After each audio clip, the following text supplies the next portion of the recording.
Hello everybody, welcome to my channel. आज हम discuss करेंगे ब्रह्म समाज के उस समय के बारे में जब राजा राम मोहन राय का मृत्यु हो गया था। यानी जो ब्रह्म समाज के जो संस्थापक थे राजा राम मोहन राय, जब इनका मृत्यु हो जाता है उसके बाद ब्रह्म समाज का क्या स्थिति होता है और किस तरह से ब्रह्म समाज का नेतृत्व अलग अलग लोगों के पास जाता है और किस तरह से विकास होता है। देखिए, जैसे कि हमने पिछले वीडियो में डिस्कस कर चुके हैं कि ब्रह्म समाज के जो संस्थापक थे राजा राम मोहन राय, वो नवंबर 1830 को ब्रिटेन चला जाते हैं, यानी इंग्लैंड जाते हैं और वहीं पे वो 1833 तक वहां पे रहते हैं। उसके बाद वहीं पे उनका मृत्यु हो जाता है। अब जब राजा राम मोहन राय 1830 में ब्रिटेन गए थे तो उस समय ब्रह्म समाज का नेतृत्व भारत में किसे सौंप के गए थे, तो ये बहुत ही इम्पोर्टेंट है। कई बार एग्जाम में पूछा जाता है जब राजा राम मोहन राय ब्रिटेन गए थे उस समय ब्रह्म समाज का नेतृत्व भारत में किसको सौंपा था। तो उन्होंने एक व्यक्ति थे जिनका नाम था रामचंद्र विद्यावागीश। इनको ब्रह्म समाज का नेतृत्व सौंप देते हैं और ब्रिटेन चले जाते हैं और ब्रिटेन में वो रह के भारत के लिए समाज सुधार के लिए काफी संघर्ष करते हैं और 27 सितंबर 1833 को इंग्लैंड के ब्रिस्टल में उनका निधन हो जाता है। अब जब राजा राम मोहन राय का ब्रिटेन में मृत्यु हो जाता है उस समय तो यहाँ पे रामचंद्र विद्यावागीश ब्रह्म समाज का नेतृत्व कर रहे थे। लेकिन क्या होता है, मृत्यु के बाद क्या होता है कि ब्रह्म समाज का नेतृत्व आ जाता है द्वारकानाथ टैगोर के पास, जो कि रविंद्रनाथ टैगोर के ये दादाजी थे और ब्रह्म समाज के सबसे बड़े संस्थापक सदस्य थे। यानी अब विद्यावागीश से नेतृत्व ले लिया जाता है और नेतृत्व किसके पास आता है ब्रह्म समाज का, द्वारकानाथ टैगोर के पास। अब द्वारकानाथ टैगोर ब्रह्म समाज का नेतृत्व करते हैं, लेकिन क्या होता है 1 अगस्त 1846 को इनका भी मृत्यु हो जाता है। इनका भी मृत्यु लंदन में होता है, यानी ब्रिटेन में होता है। अब इनके मृत्यु के बाद क्या होता है, इनका जो बेटा था देवेंद्रनाथ ठाकुर यानी देवेंद्रनाथ टैगोर, जो कि रविंद्रनाथ टैगोर के पिताजी थे, इनके हाथों में आ जाता है ब्रह्म समाज का नेतृत्व। अब हम थोड़ा सा देवेंद्रनाथ ठाकुर के बारे में जानते हैं, ये किस तरह के व्यक्ति थे। देखिए, देवेंद्रनाथ ठाकुर का जो जन्म हुआ था 15 मई 1817 को और 19 जनवरी 1905 को इनका मृत्यु हो जाता है। ये एक बहुत बड़े दार्शनिक थे, ब्रह्म समाजी थे तथा धर्म सुधारक थे। अब ये देवेंद्रनाथ ठाकुर जो थे, इन्होंने एक संस्था का स्थापना किया था जिसका नाम था तत्बोधनी सभा। ये बहुत ही फेमस क्वेश्चन बनता है एग्जाम में कि तत्बोधनी सभा का स्थापना किसने किया था, तो देवेंद्रनाथ ठाकुर ने किया था। कब किया था, तो 6 अक्टूबर 1839 को किया था। इस सभा का जो उद्देश्य था धार्मिक विषयों पर चिंतन तथा उपनिषद के सार का प्रसार करना था, तो ये इसका उद्देश्य था। तो एग्जाम में ये क्वेश्चन कई बार पूछा जा चुका है। शुरुआत में जो तत्बोधनी सभा का नाम था वो था तत्वरंजनी सभा।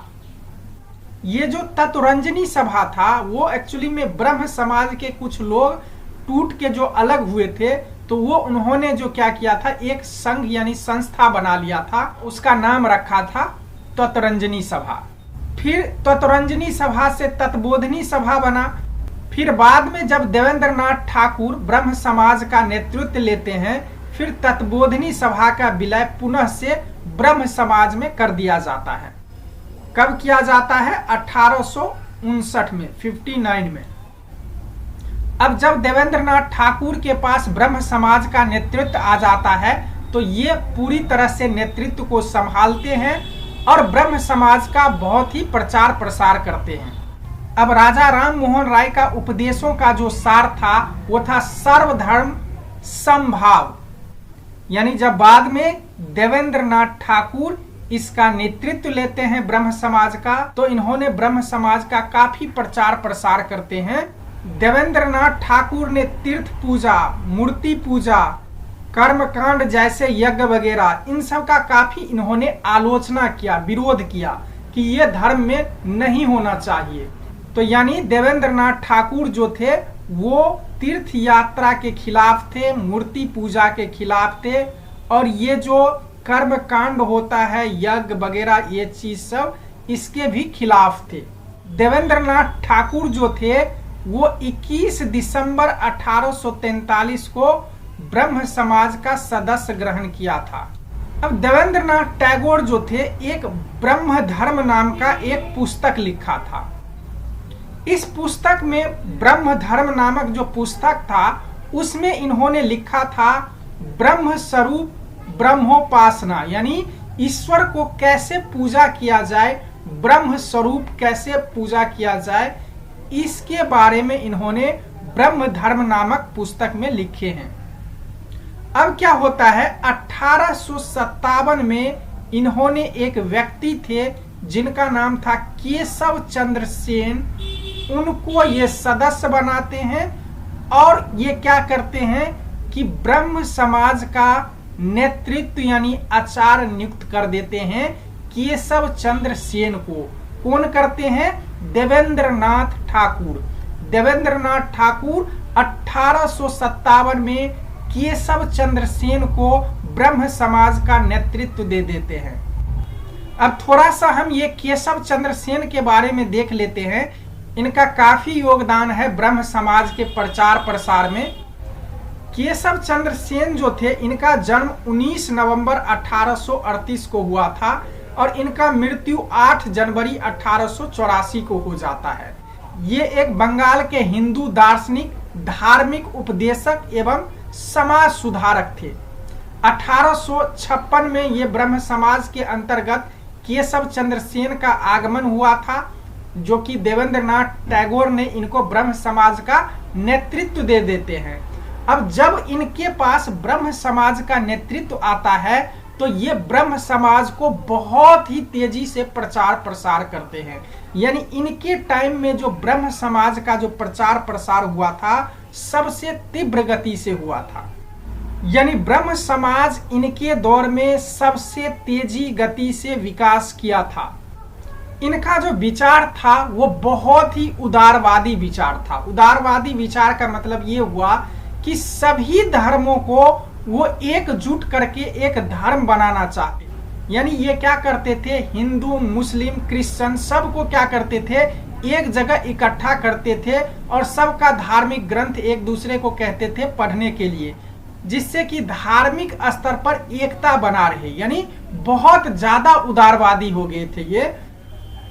इनके इसी उदारवादी रवैये के कारण क्या होता है, ब्रह्म समाज का विभाजन हो जाता है। जी हाँ, ब्रह्म समाज टूट जाता है। बाद में जाके ब्रह्म समाज टूट जाता है, ब्रह्म समाज में फूट पड़ जाती है, क्योंकि केशव चंद्र सेन जो थे एक बहुत ही ज्यादा उदारवादी व्यक्ति थे।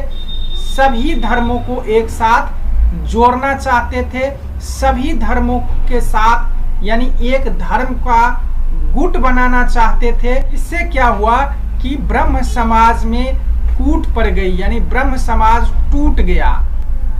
यानी अधिक उदारवादी के कारण 1865 में देवेंद्रनाथ टैगोर ने केशव चंद्र सेन को ब्रह्म समाज के आचार्य पद से हटा देते हैं। यानी कई सारे ब्रह्म समाज के जो बड़े बड़े सदस्य थे, इन्होंने देवेंद्रनाथ ठाकुर से शिकायत की कि केशव चंद्र सेन जो हैं वो बहुत ज्यादा उदारवादी हैं, इस वजह से अब ब्रह्म समाज ठीक से चलने वाला नहीं है।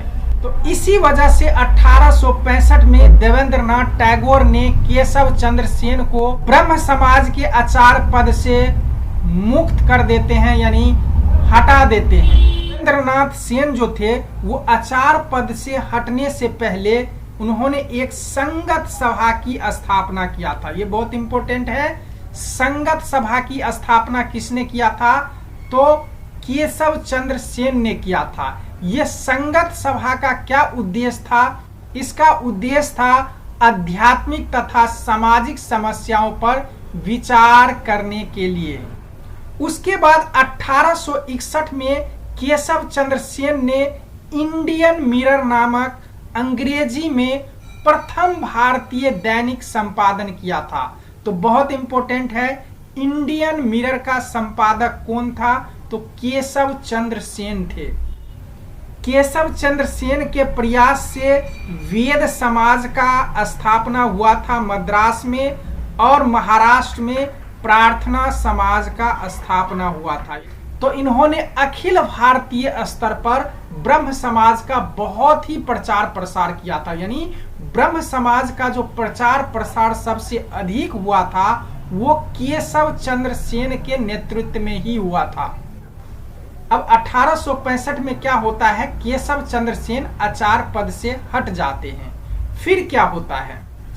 तो देखिए, केशव चंद्र सेन को हटने के बाद ब्रह्म समाज दो गुटों में विभाजित हो जाता है। पहला आदि ब्रह्म समाज, दूसरा भारतीय ब्रह्म समाज। यानी केशव चंद्र सेन ने भारतीय ब्रह्म समाज का स्थापना किया था। केशव चंद्र सेन ने भारतीय ब्रह्म समाज का स्थापना किया था। भारतीय ब्रह्म समाज का जो नारा था, ब्रह्मवाद ही हिंदूवाद है। और जो पहले ब्रह्म समाज था, जो राजा राम मोहन राय ने 1828 में उन्होंने जो बनाए थे, उनका नाम रह गया आदि ब्रह्म समाज। यानी पुराना वाला जो ब्रह्म समाज था वो आदि ब्रह्म समाज, जो कि सबसे पहले बना था वो। और इसी आदि ब्रह्म समाज का रविंद्रनाथ टैगोर ने 1911 ईस्वी में इसका नेतृत्व स्वीकार किया था। अब क्या होता है कि जब केशव चंद्र सेन भारतीय ब्रह्म समाज का स्थापना करते हैं और इसका नेतृत्व अपने हाथ में लेके संभालते हैं, अब होता क्या है कि 1872 में आचार्य केशव चंद्र सेन ने सरकार को ब्रह्म विवाह अधिनियम 1872 को कानूनी दर्जा दिलवाने हेतु तैयार कर लिया। एक्चुअली में इस अधिनियम में था क्या कि बालिका का जो विवाह का न्यूनतम आयु था वो 14 साल फिक्स किया गया था। यानी किसी भी लड़की की शादी होगी, कम से कम उसका आयु 14 वर्ष होनी चाहिए। उस टाइम में क्या होता था, 6 साल में कर देते थे, 7 साल में शादी कर देते थे। तो यानी बहुत ही बाल अवस्था में शादी कर दिया जाता था। इसी वजह से ये कानून लाया कि कम से कम 14 साल के बाद उसको शादी किया जाए। केशव चंद्र सेन ने ये सरकार से हामी करवा लिया था इस कानून के लिए। उसके बाद आचार्य केशव चंद्र सेन ने इंडियन रिफॉर्म एसोसिएशन की स्थापना किया था। अब इंडियन रिफॉर्म एसोसिएशन की स्थापना क्यों किया था आचार्य केशव चंद्र सेन जी ने? एक्चुअली में जो पश्चिमी शिक्षा था, उस समय अंग्रेजी वाला जो शिक्षा था, उसका प्रचार प्रसार और स्त्रियों का उद्धार, स्त्री शिक्षा आदि सामाजिक कार्यक्रम के लिए इस संस्था यानी इंडियन रिफॉर्म एसोसिएशन की स्थापना किया था इन्होंने।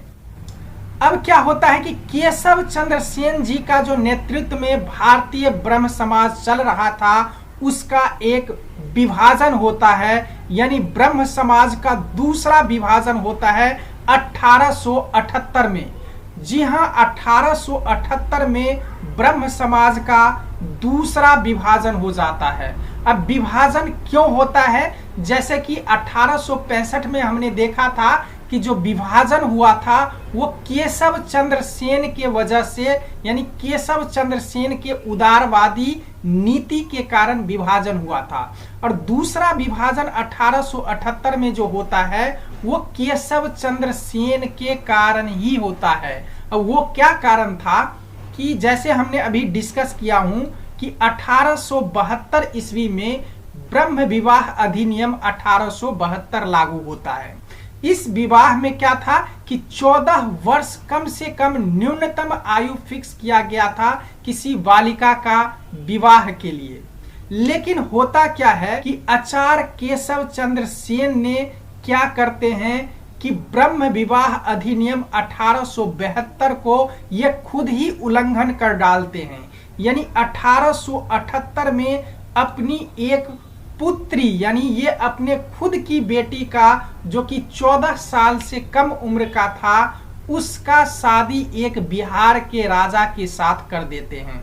यानी इन्होंने इस कानून को बनाने का प्रयास किया था और ये खुद ही उस कानून को उल्लंघन कर डालते हैं। इस वजह से ब्रह्म समाज का दूसरा विभाजन हो जाता है। अब क्या होता है, 1878 में भारतीय ब्रह्म समाज से अलग होकर आनंद मोहन बोस उस समय ब्रह्म समाज के बहुत बड़े नेता यानी सदस्य थे। इनके नेतृत्व में जो ब्रह्म समाज टूटता है, एक नया ब्रह्म समाज बनता है जिसे कहा जाता है साधारण ब्रह्म समाज, और इसके ये प्रथम अध्यक्ष थे।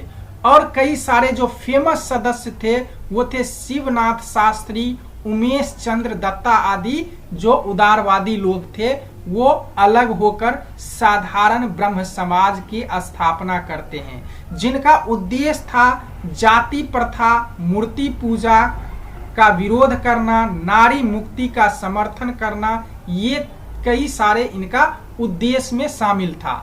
तो आनंद मोहन बोस जी इस साधारण ब्रह्म समाज का अध्यक्ष बनते हैं।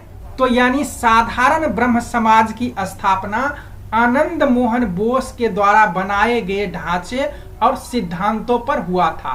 यानी तो फिर क्या होता है, इसी तरह ब्रह्म समाज टूटते चला जाता है और ये अपना जो मुख्य अस्तित्व था शुरुआती दौर में, वो धीरे धीरे ये खोते चले जाते हैं। धन्यवाद। अभी के लिए बस इतना ही। अगर ये वीडियो आपको अच्छा लगा हो तो प्लीज चैनल को जरूर सब्सक्राइब करें और दूसरों को शेयर भी करें। अगर कुछ पूछना हो तो प्लीज हमें कमेंट कर सकते हैं। Thank you.